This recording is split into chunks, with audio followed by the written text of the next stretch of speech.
Patay ang isang sugatang dolphin na nakita sa dagat sa Santo Domingo, Albay. Hinihinalang sumabit ito sa mga lambat ng mga mangingisda. Makibalita tayo kay Chari sa pagtalunan ng GMA Bicol. Tinala ng mga residente sa Bantay Dagat Center ng Barangay Pandayan sa bayan ng Santo Domingo, Albay ang dolphin na ito kahapon.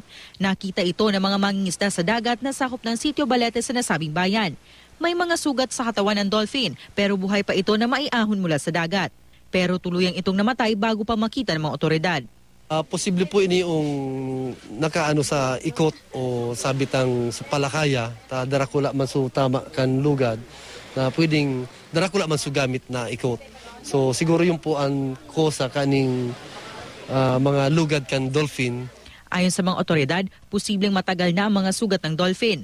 Posible rin daw na may sakit ito dahil nakita nito ng pamamaga sa kaliwang tagiliran.